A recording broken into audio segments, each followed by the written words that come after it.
Hey, it's me, MLB. Here is chapter 32 of Future, and this one is titled, What an End to the Day. Kaminari gave her a wink and a flirtatious smile before reaching past her and paying the merchant. Sure, he didn't want to scare Kairi off with his flirty lines, but he was also wanting to let her know that he was interested in her, and hey, it was now or never, right? If he kept on hiding how he was feeling about her, he just wouldn't get anywhere, so he decided to try a bold line and see what happened, and bingo, no backlash, just a cute giggle and dismissiveness. If she had arced up or shrunk back into her shell, he would have backed off, but she responded well, so he was happy. Maybe today might be the day that I confess to her, he thought triumphantly, encouraged by her adorable response. That's the first time in a while he's used a cheesy, flirty line on me, Kairi thought. Maybe he's gathering the courage to ask me out. Oh, and please accept this little bow for your beautiful little one, free of charge, the merchant said with a giant grin, and quickly presented a sparkly rainbow bow to Ginny. She reached out her chubby little hands and grabbed it with delight, giggling as she pulled it to her mouth to take a munch. Kaminari quickly halted her movements and pried the little bow from her hand and clipped it to her hair. Oh, look how pretty you look, he gushed. Kairi was smiling too. The bow was beautiful. They both thanked the merchant and stepped back out onto the street to start their walk again. So, guess you're my wife for the day then, Kaminari leered cheekily, testing the waters again. Kairi shrugged and smirked. Would you really want to be stuck with me for life? Wait, don't answer that. She backpedaled, afraid of his reply. She was sure that he would say yes, but did she want to hear it? Her emotions were all over the place. She wanted him, but didn't at the same time. She was so afraid to be dropped and discarded again. I'm pretty sure that you already know my answer, Kaminari replied with a little smile. Anyway, let's get this little girl something to eat, he said quickly to change the subject after seeing Kairi's hesitation. Do you want something to munch on? Sure, she replied, thankful for the change in subject. The rest of their morning went well, and they had a great time looking at each stall and munching on mochi balls and takoyaki. Oh no, look at the time. We need to get Ginny home, Kaminari said suddenly. Kairi was a little saddened that it was ending so soon, but she wanted the best for Ginny too, so agreed that they should leave. Unfortunately, Ginny passed out in the car on the way home, so Kaminari drove around a little bit to extend Ginny's nap. Kairi and Kaminari chatted quietly while they drove, and even did a McDonald's drive-through in Aussie language. We would say do a Macca's run to get some food while the baby slept in the back. The afternoon continued, and Kaminari still hadn't asked Kairi out.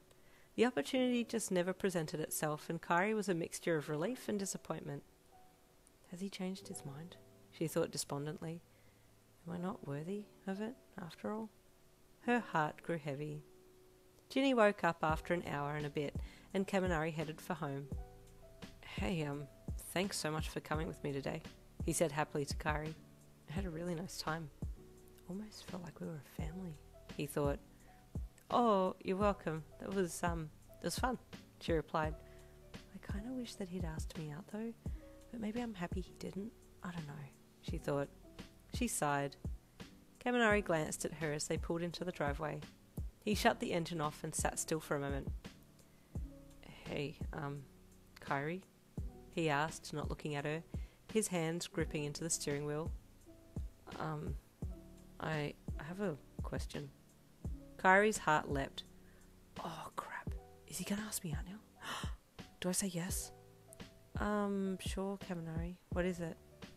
Kaminari remained silent for slightly too long, and the air in the car grew heavy with tension. Oh, crap. Is this really a good time? Is she going to turn me down? She's had a good day, right? She's happy, right? She should be in a good mood to say yes, right? Oh, why am I so scared? He cleared his throat. I was wondering if you'd consider dating me. I want to date you, he said softly. Kairi was quiet. Oh, crap, he asked. Oh, hell. What now? I'm so scared. There was dead silence again. Kaminari still with a death grip on the steering wheel, and Kairi, who was staring into her lap with her fists balled up. Kairi opened her mouth and then closed it again, and Kaminari stole a peek at her from the corner of his eye. Oh, she's thinking hard about this one. His heart sank.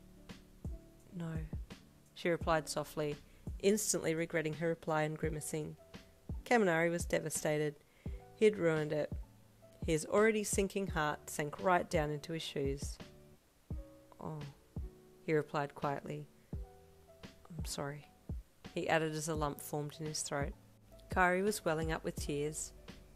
"I'm sorry I have to go," she said quickly, hopping out of the car and running down the drive and off towards her house.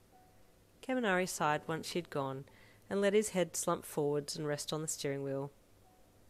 "Man, I blew that big time. Now where does that put me? Back behind the wall? I was so stupid." He pulled himself out of the car and opened the back door to get Ginny out.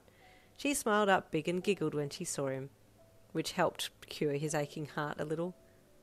"I love you, Ginny," he whispered as she reached out and grabbed for his shirt to snuggle into him. "Looks like I might be single forever at this rate." He sighed again. And there ends chapter 32, and I will see you tomorrow for chapter 33.